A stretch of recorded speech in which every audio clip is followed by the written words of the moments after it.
ഒറ്റയ്ക്ക് നിർത്തി ദൈവം കരുത്തരാക്കിയ ദൈവമനുഷ്യരെക്കുറിച്ചാണ് നമ്മൾ ചിന്തിക്കുന്നത്. കഴിഞ്ഞ ദിവസം നമ്മൾ ചിന്തിച്ചത് ഗിദെയോനെക്കുറിച്ചാണ്. ആ ഭാഗത്തിൻ്റെ ഒരു തുടർച്ച നിങ്ങളോട് സംസാരിക്കാൻ നിയോഗമുണ്ട്.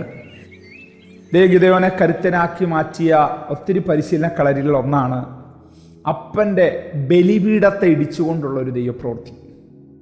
നമുക്കറിയാം, മനശ്ശെ എന്ന് പറയുന്നത് ഇസ്രായേൽ ഗോത്രമാണ്.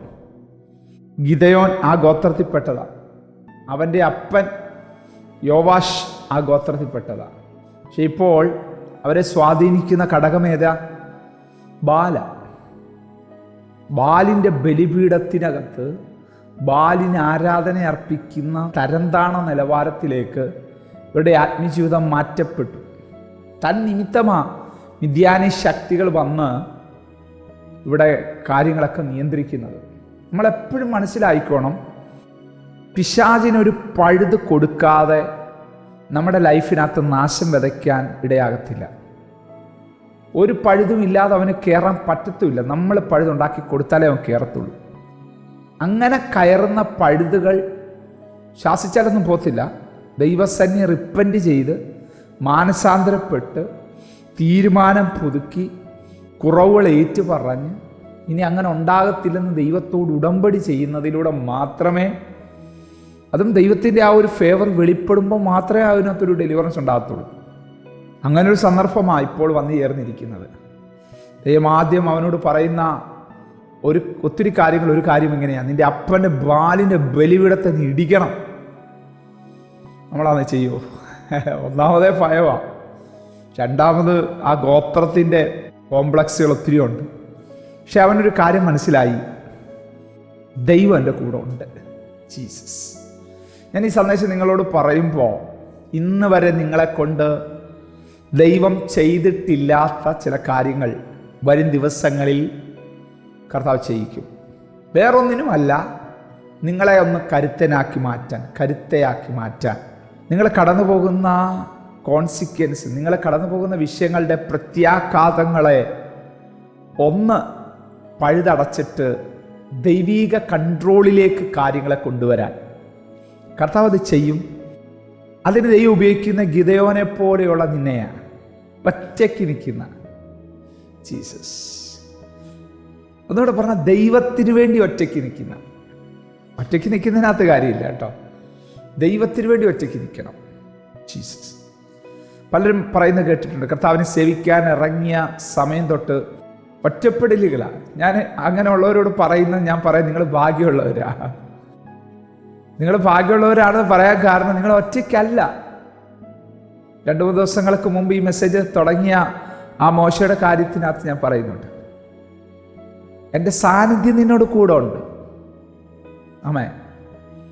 കർത്താവിൻ്റെ പ്രസൻസ് നിങ്ങൾക്ക് അനുഭവിക്കാൻ കഴിയുന്നുണ്ടോ ദൈവമക്കളെ? ഇല്ലെങ്കിൽ എന്തോ അപകടമുണ്ട് കേട്ടോ. അങ്ങനെ അനുഭവിക്കാൻ കഴിയുന്നെങ്കിൽ നിങ്ങളുടെ നേരെ വരുന്ന എല്ലാ വിഷയങ്ങളെ ചിരിച്ചുകൊണ്ട് നിങ്ങൾ ഫേസ് ചെയ്ത് ജയിക്കും. ഇവിടെ ഗിദെയോനെ ദൈവം ഏൽപ്പിച്ചൊരു ദൗത്യം കണ്ടോ?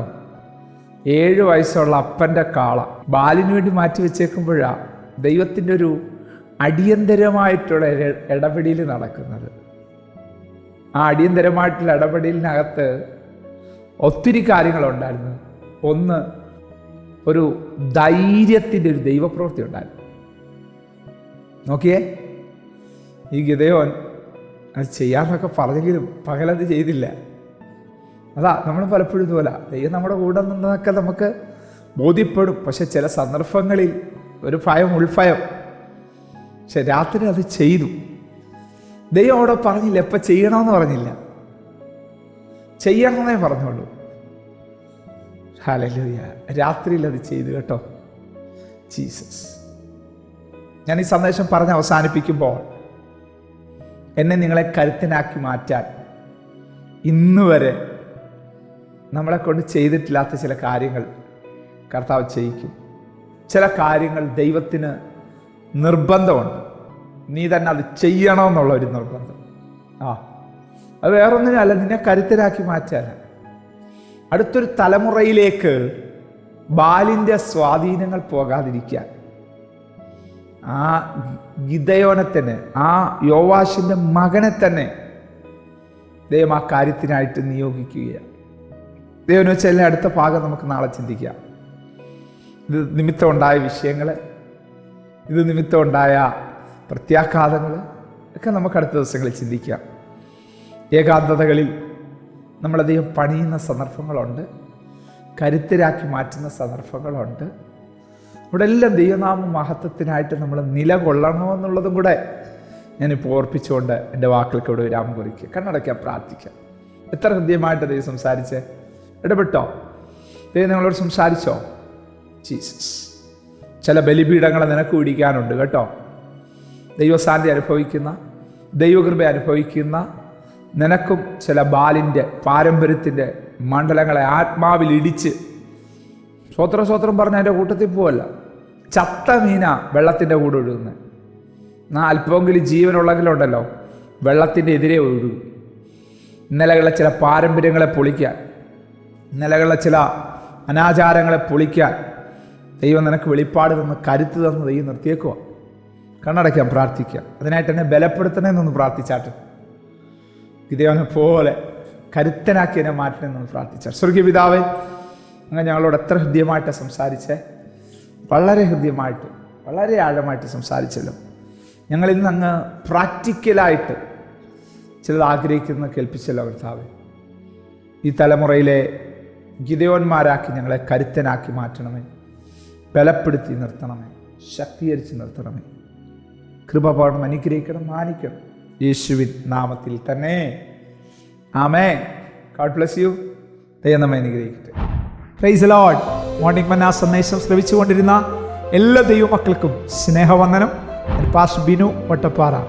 ഈ ദൈവവചന സന്ദേശങ്ങൾ തുടർമാനമായി ലഭിക്കുന്നതിനായി 9745600023 എന്ന വാട്സാപ്പ് നമ്പറിൽ ബന്ധപ്പെടാവുന്നതാണ്.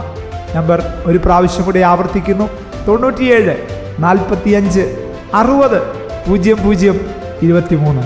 ദൈവം നമ്മേവരെയും അനുഗ്രഹിക്കട്ടെ. God bless you.